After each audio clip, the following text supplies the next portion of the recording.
In fact, Yeah. as we kind of kick things off right now with Jeff Erickson from Rotowire, I want to get to an interesting message via our chat powered by United Bank. We got a message from Gene out in Chaparral, and he was talking about the reason we're getting so many no-hitters in baseball. And the first thing he led with is that so many players today are trying to hit a dinger in every at-bat that it's leading to strikeouts and pop-ups.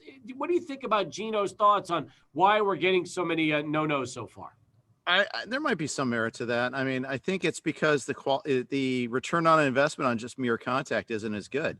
I mean, the pitcher stuff is nastier than ever. It's harder just to make contact. Second, you look at the strikeout rate, and some of that is swinging hard. Some of that, though, is just because of shifts, because improved defense, that it's harder just to hit a single. It's, you say, oh, just hit it the other way, just beat the shift. It's not that easy. I have a hard time hitting an 80-mile-an-hour fastball, hitting like 95 with movement. Man, no way. It'd be impossible. And I think that happens. Also, I think there is just a big split in baseball right now. There's a lot of bad teams. 3 teams have been no hit twice. Seattle looks wretched up there every time they're up at the plate. They do. Hey, by the way, you're older than me, and you can still hit 80-mile-an-hour fastballs. Oh, no, I can't. That's pretty good. I couldn't hit 80 even. I'm saying I'd struggle to hit 80. I haven't stepped in against 80 in a long time, and you actually played at a higher level than I did. No, but the point is that I went into the cages recently, and I'm seeing 60 and 70, and they're coming in fast now than they remembered. So I'm like 80. That'd be pretty good, Jeff. I need to go and watch you swing and record that for everybody to see. Yeah, and thanks for emphasizing the point that I'm older too. I appreciate that. No, actually, but it's funny. I turned 50 next Monday, so it really it's kind of hitting home in a way. Well, hey, I turned 48 a few Sundays ago, so I'm not far behind you right now. All right, we're cool. both in that same range right now. Yeah. And if I grew out a goatee like yours, it would look a heck of a lot whiter than yours right now. So look at it that way. It's one of the reasons why I've stayed clean shaven all these years, is because I know exactly what it would look like if I started trying to grow facial hair again. I know someone's going to get an app out there and put some white facial hair on your face there, and with the screenshot of this, right? They've got to do that. Come on, people, let's get on this. Well, you're trying to get revenge, aren't you? Yeah, exactly. And then we'll just tweet it out there. Yeah. Thank you. That's just what I need. That's perfect. All right. Let's talk a little fantasy right now, because you're talking about all the injuries. The latest I've seen is Bryce Harper now put on the IL. That's a huge blow, especially considering he's a top pick. Ozuna's out 6 weeks with a fractured finger. You get Plesac hurting his thumb, ripping off his shirt. I mean, let's be honest. Injuries are ridiculous right now for some of these guys. But ultimately, if you're a fantasy baseball owner, it doesn't make things any better when you start to see all these guys go injured. Yeah, just today alone, and Harper's yesterday, and I'm kind of spitting mad about that when we get to that in a sec. But just today, Voit, Ozuna, Kluber, McCullers, now Brandon Belt on the IL. Every day, more carnage. It's really difficult. And the Harper one really hit me because they intentionally lied about that. Girardi actually said, we thought it was a competitive advantage not to disclose that there is an injury, and actually lied about it. You can't have that. I mean, one thing about the NFL that they do right is they make you accurately report your injuries. Hockey, you can say upper body, lower body, or you deny the existence of the body, as the case may be. But baseball, you're supposed to be able to, be honest about this. I mean, there's no competitive advantage. The Phillies won one game while he was out with so-called not serious injuries. It's just tell the truth. Your audience is fantasy and betting. There's a big portion of your audience is that. Tell the truth. I was going to say, I mean, it really does no good to try to disclose things, whether it's the opponents or, like you mentioned, fantasy players or bettors. It hurts everybody involved. So, but I don't really think Joe Girardi cares. Do you? No, he doesn't. And it hurts me because he's a fellow Northwestern guy too. So I feel like a double gut punch on that one, but no, I get it. I understand why, but it's not like hockey or football where it's contact. I mean, you can't go to the body. You can't hurt them more in the same spot. There's not like, something you can do to try to affect and make that injury worse. The teams won't do that. Baseball's not that way. Jeff Erickson with us from Rotowire.com, your one-stop shop for fantasy sports. All right, let's get right to some of the players that I know are getting some good interest around fantasy pickup waiver wires right now. Austin Riley is probably owned by most anyway in fantasy, but you look at how he has come around this year, especially last year. The power was not there as he was trying to cut down the strikeouts. This year, it seems like he's putting everything together for the Braves. Yeah, he's in a real heater right now. He still strikes out a lot. 27% of the time he still strikes out, which is even in today's game, it's a healthy amount of times. But he's on a nice hot streak right now. He is hit hot. But hitting in that ballpark is a great aspect of it there too. And he's at that age and experience level. How many times it used to be you need 1,000 at bats at the big league level before you really get it, before it all clicks. Now we get spoiled when we see guys hit the ground running like a Juan Soto and all that. But the vast majority of players need that exposure and need to make the adjustments. And, there's that give and take in baseball. He seems to have made those adjustments. I've got a ton of pitchers to talk about, but who are some of the hitters that are really kind of catching your attention this week in fantasy baseball for one reason or another? Nobody's talking about Brandon Crawford, but he's been a top 20 hitter this year. And he's hitting third in the order for the Giants in a resurgent offense for the second year in a row. They've overachieved a little bit. He's getting for power. He's giving you a little bit of speed. There's a lot of talk about all the shortstops are in their walk year. Seager, Story. Crawford's also in his walk year. He's having a big campaign. I hope he stays healthy. That's been a big aspect of him. He's shown glimpses before where he's been really good, but never to this level. Do you think he's the kind of guy that will stay a Giant his whole career and San Francisco will just re-sign him if he puts up a great year, or they just won't want to pay him that kind of money and let him walk? I think San Francisco has been hurt by some of their loyalty in the past to some of their players that have been around forever. And they've held on a couple of years too long. And I think a new front office, they don't owe that brand of loyalty. I think they'll offer him a deal, but will he take it? I don't know. Can he do better on the open market? Perhaps. I mean, there are teams out there that need shortstops. The Reds need a shortstop still. The Cubs might need one if Javi Baez walks. There's another guy that's in his contract year and having a good fantasy season too, by the way. And you look at the Phillies, they're getting subpar defense from Didi Gregorius, who's now hurt. They might be in the market again too. There's going to be a market out there. Yeah, I think that's a great way to look at it. And by the way, it's a nice free agent class you just highlighted. Some very big names are going to be on that list when it's all said and done. Now, I'm looking at really some of the top offensive players. What we're seeing from Vladimir Guerrero right now is just making fantasy owners salivate. And you kind of say, the numbers he's putting up are so ridiculous. They're so elite. And he worked on getting himself into shape. He wanted to play third as well as first for Toronto this year. But offensively, he has been a machine for fantasy owners. Yeah, I think one of the best things that happened is he got himself into shape hoping to play third base, but the Blue Jays said, just be an all-star first baseman. Go get a gold glove at first and focus on your hitting. And that's worked out. I mean, and the thing is, I don't have enough of them on my leagues, and it just drives me crazy. I can think of a couple instances where I was in either or, and I went with the or instead of Vlad Jr. One of those was Luke Voit, and we saw bad news on Voit today. So no, I don't think about that one at all, especially with them playing each other this week. But the thing is, he's 22. That's the beautiful thing about that too, is we got a long, lustrous run coming from him.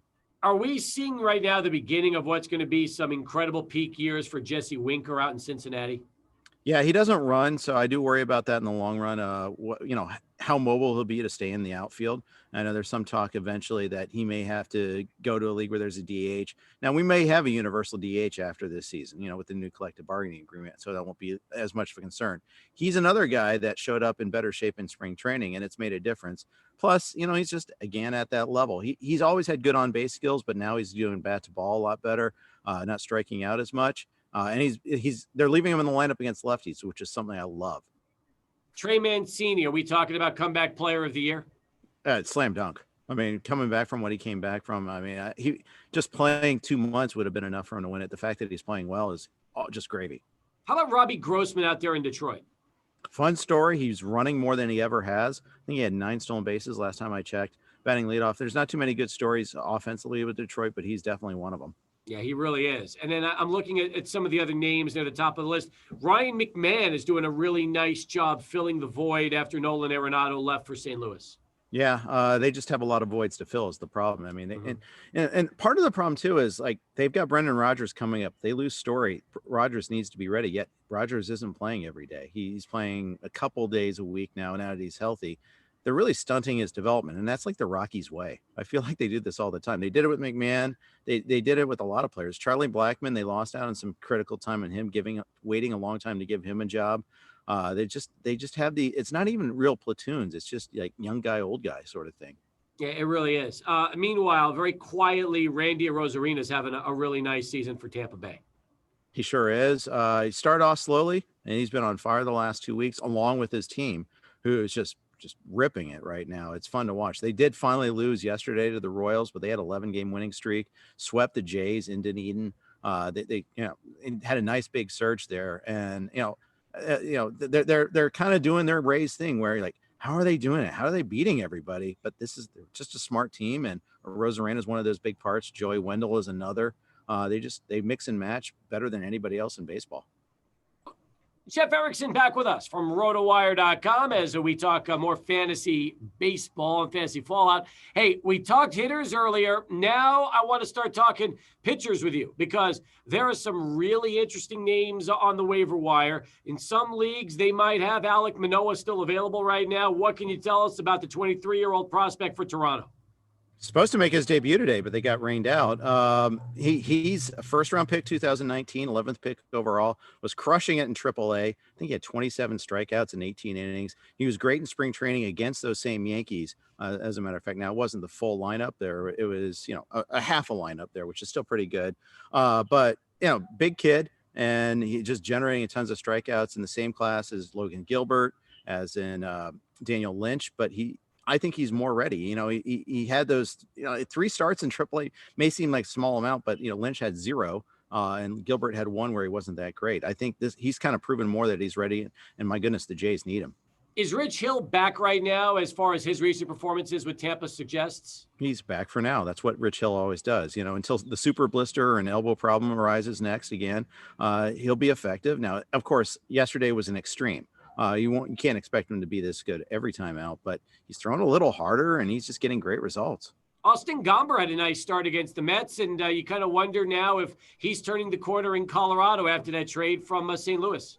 5 good starts in a row now. He had the one that we refer to as a Gombering. He's been verbed, but since then he's been pretty solid. In fact, if people picked him up for a 2-start week, he got crushed by the Giants, quietly beat Arizona in the next start over the weekend, but nobody remembers that because they remember the damage in the first start. But the thing I don't like about Gomber is he still walks too many. But aside from that, he's a solid guy. I mean, you just can't use him in his home starts. You can't even use Herman Marquez in his home starts. Yep. Spencer Turnbull, are you buying after that no-hitter last week? Yeah, and he was solid in the next time out. Not great. He's had his moments last year too. He got off to a slow start this year because of COVID. He didn't just test positive. He was symptomatic. He was out for a while. It was a really slow start to the season, slow coming back, and that kind of, I think, affected his first couple outings too. So his overall numbers don't look amazing, but yeah, he's got good stuff. Detroit quietly has this collection of arms. They've got Turnbull, they've got Casey Mize, Tarek Skubal's up at the major league level. In the minors, they still have Matt Manning. So they have some interesting pitching. I just think it's going to be a while before the bats are joining up to them. Jeff Erickson, Rotowire.com, as we continue here on Sports Talk. I was worried about Vince Velasquez getting scratched last week. I thought this could be an arm injury, and he has been pitching so well. Made a start last night, looked great again. Has he turned the corner for Philadelphia this season? It's a guy I don't have any of, and I really haven't had a watchful eye on him, so I'm not quite sure. Early on, I was like, oh, yeah, this is a stream against, and he kind of, I didn't get the results I was wanting with my hitters against him, so he's doing something right. I got to dive into him a little bit more, though. Okay. What can you tell me about Cody Poteet, the youngster with Miami? That he starts against Boston in his next start, and I don't want any part of that. But I looked at it because he pitched very well over the weekend. Now, keep in mind, this was the remains of that Mets roster, who, by the way, Dom Smith was going to be scratched tonight before the game got canceled. So watch to see what happens with that. But Poteet, he's kind of holding serve is the way I look at him. I don't view him as a long-term investment. He's a guy you can use right now if you're looking for starts. I mean, we're all looking for that at some points in time, and he has pitched well without a doubt. But I kind of view him as just someone who's kind of getting by. 2015 draft pick in the 4th round. He spent a long time in the minors. He hit AAA in 2019, and it wasn't great. Now, keep in mind, AAA in 2019. You think the offense was high in the majors? It was worse in AAA. It was the bounciest of bouncy balls, and you well know that. You got to see it in your backyard. Yep. Poteet, I don't see as much of a long-term investment, but he did a good job in his first 2 outings, 13 Ks in 17 innings. I'd like to see him strike out a few more before I count on him. You know, this is a guy I didn't want to have on my watch while I watch this next start. If someone else used him and started him and it worked out, good on him. Shame, good for you. But I don't really see it. Jeff, give me your thoughts on the Tampa-Milwaukee trade last week. It was a big one in baseball. Yeah, the thing was we all thought it was going to be Wander Franco. We all want to see Wander Vision, but we have to wait another month for that. And the thing is, Taylor Walls is a guy that got called up, and he's a prospect in his own right. Doesn't have the same sort of upside necessarily as Franco, and clearly he doesn't. But at the same time, he should be someone has some merit, has some speed, can hit a tiny bit of power, and can hit for average, and is really good defensively. Adames goes to Milwaukee, where they are getting really substandard defense out of Luis Urias. Urias is not going to be playing every day now. That's one of the results from this, one of the ramifications. But look at Milwaukee; they're just struggling all over offensively. Travis Shaw had a nice little start, but he's backed off a little bit. Colton Wong, I think, is a good mainstay in this offense, but they're still trying to figure things out. They called up Hira again. They're really trying to figure out this infield and trying to get any sort of offense to patch together. I like Adames. I think he can carve out a nice career for him in Milwaukee, especially since he's not blocked there by a super prospect long term. Yeah, I do too. I mean, Urias used to be a super prospect. Again, this. They traded Trent Grisham for him, and that they've clearly lost that trade so far. But we'll see. I mean, I think that Urias, they could have a combo of Urias and Adames eventually, because I think Wong is kind of a shorter investment, but we'll see. Absolutely. By the way, after the last couple of Mackenzie Gore starts, I think he's going to be in El Paso for a while. Let's put it that way. Yeah. There's definitely that adjustment period to AAA, and we're starting to realize that here firsthand. Yeah, and pitching is such a mental endeavor. I mean, we all think about, see ball, throw ball, follow your catcher. You have great stuff, you'll make it. But setting up hitters, being confident in your stuff to throw what you want in the right count, and being able to locate, these are all things that also is part of, in the mind. And from what I hear, he doesn't have much confidence right now. It's hard in the Pacific Coast League to have confidence, especially pitching in El Paso. You're absolutely right about that, but that's been the case. Let's talk also about what you've got going on right now, which is a special draft that's coming up here tonight, a fantasy draft, kind of a unique draft for a lot of players, isn't it? Yeah, so I talk about the NFBC a lot, National Fantasy Baseball Championship. Well, they're rolling out a contest called the Second Chance Memorial Day Draft.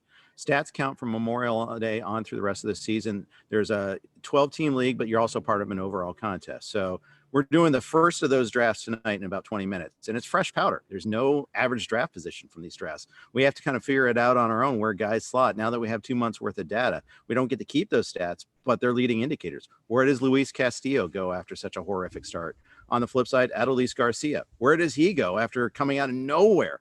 Designated for assignment by the Rangers this offseason, and then added back to the 40-man roster. Anybody could have had him or Carlos Rodon this offseason. So what do you do? Do you go bargain shopping and hope to get a guy that was a top pick and is dropping because of his subpar start? Or do you overbid on somebody who could very well come back down to earth over the next couple of months? Well, I don't think you load up on either necessarily. I think you kind of have to kind of play it by ear, kind of get a feel for the draft. You don't want to have like 10 guys that were all slow starters and try to just beat the system like that. I mean, I think you could, but it's very uncomfortable, right? Because what if Castillo is damaged and there's really something wrong with him? What if Blake Snell's never going to throw 6 innings again for the rest of his life? These are things that could happen, but you do take, the rest of the league is going to be taking advantage of these things, bargains too. So kind of have to just kind of get a pulse for it there. And like I said, there's just no data out there saying this is where these guys are slotting. You have to put a value on it yourself, which I really like. Tell me what you have up at Rotowire.com right now for our listeners checking it out. Okay, so we've got all of our regular baseball info, our free agents. We're doing a free agent column twice a week, some for the Thursday leagues, some and then a lot for the Sunday night leagues. I always do a recap on Monday of all the fab bids in my leagues, including the drops. It's interesting to see who people are giving up on. With all these injuries, if you don't have a DL spot, you're really having to make some hard decisions. So kind of break that down a little bit for you. Of course, we're producing the football magazine right now. That's going to go to the printer in a couple of weeks. We're staying top of a lot of different things here. So we're excited about that. Check it out at Rotowire.com. Jeff, terrific background. You're back outside. We heard the birds chirping during the interview. And from what I understand, the avocado tree is in full bloom, and you are getting plenty of guacamole at the Erickson household right now. Yes, sir. It's the greatest tree ever. Great shade tree, great fruit, and I do nothing to maintain it. That's the great thing. Just have to trim it down every few years. Not me personally, but get someone that professional knows how to do it right, and it grows right back. It's a beautiful thing. Great stuff. Hey, enjoy the conversation as always. I'll look forward to having you back next week. Thanks, Steve.